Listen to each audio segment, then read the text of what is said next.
بسم اللہ الرحمن الرحیم۔ حضرت صلی اللہ علیہ وسلم پر وحی کا ابتدائی دور اچھے سجے پاکیزہ خوابوں سے شروع ہوا۔ آپ خواب میں جو کچھ دیکھتے وہ صبح کی روشنی کی طرح صحیح اور سچا ثابت ہوتا۔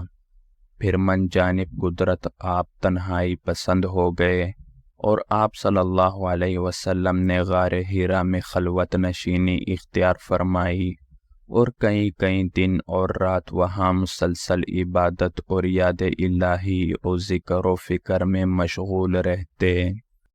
جب تک گھر آنے کو دل نہ چاہتا توشہ ہمراہ لیے ہوئے وہاں رہتے۔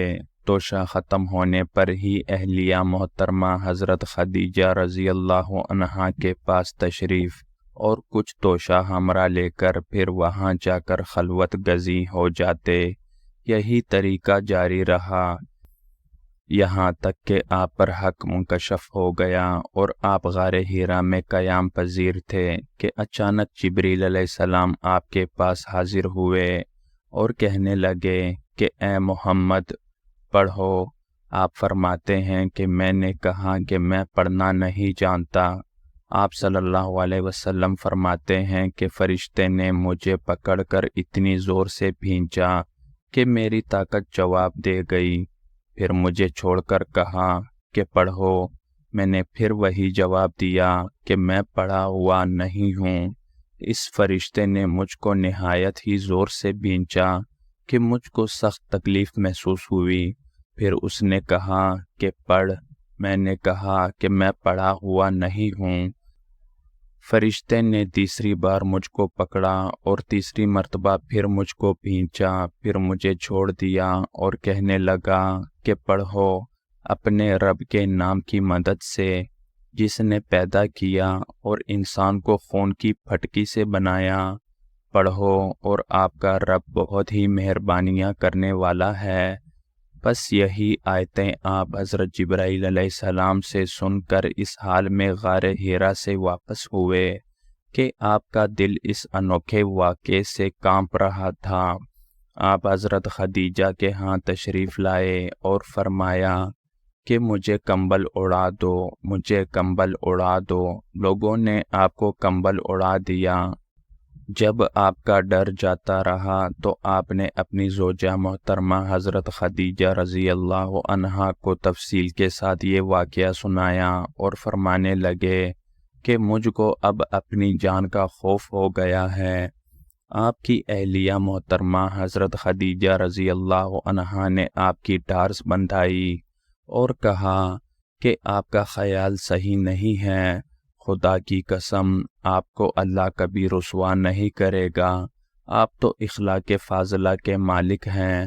آپ تو کنبہ پرور ہیں، بے کسوں کا بوجھ اپنے سر پر رکھ لیتے ہیں، مفلسوں کے لیے آپ کماتے ہیں، مہمان نوازی میں آپ بے مثال ہیں اور مشکل وقت میں آپ امر حق کا ساتھ دیتے ہیں۔ ایسے اوصاف حسنہ والا انسان یوں بے وقت ذلت و خواری کی موت نہیں پا سکتا۔ پھر مزید تسلی کے لیے حضرت خدیجہ رضی اللہ عنہا آپ صلی اللہ علیہ وسلم کو ورقہ بن نوفل کے پاس لے گئیں جو ان کے چچا زاد بھائی اور زمانہ جاہلیت میں نصرانی مذہب اختیار کر چکے تھے اور عبرانی زبان کے کاتب تھے۔ چنانچہ انجیل کو بھی حسب منشاء خداوندی عبرانی زبان میں لکھا کرتے تھے۔ وہ بہت بوڑھے ہو گئے تھے، یہاں تک کہ ان کی بینائی بھی رخصت ہو چکی تھی۔ حضرت خدیجہ رضی اللہ عنہا نے ان کے سامنے آپ کے حالات بیان کیے اور کہا کہ اے چچا زاد بھائی، اپنے بھتیجے محمد صلی اللہ علیہ وسلم کی زبانی ذرا ان کی کیفیت سن لیجئے۔ آپ نے جو کچھ دیکھا ہے اس کی تفصیل سناؤ۔ چنانچہ آپ صلی اللہ علیہ وسلم نے از اول تا آخر پورا واقعہ سنایا، جسے سن کر ورقہ بے اختیار ہو کر بول اٹھے کہ یہ تو وہی ناموس معزز رازدان فرشتہ ہے جسے اللہ نے حضرت موسیٰ علیہ السلام پر وحی دے کر بھیجا تھا۔ کاش میں آپ کے نبوت کے شروع ہونے پر جوان عمر ہوتا، کاش میں اس وقت تک زندہ رہتا جبکہ آپ کی قوم آپ کو نکال دے گی۔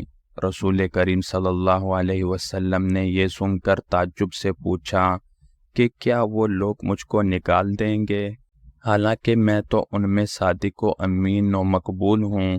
ورقہ بولا، ہاں یہ سب کچھ سچ ہے، مگر جو شخص بھی آپ کی طرح امر حق لے کر آیا، لوگ اس کے دشمن ہی ہو گئے ہیں۔ اگر مجھے آپ کی نبوت کا وہ زمانہ مل جائے تو میں آپ کی پوری مدد کروں گا، مگر ورقہ کچھ دنوں کے بعد انتقال کر گئے۔ پھر کچھ عرصہ تک وحی کی آمد موقوف رہی۔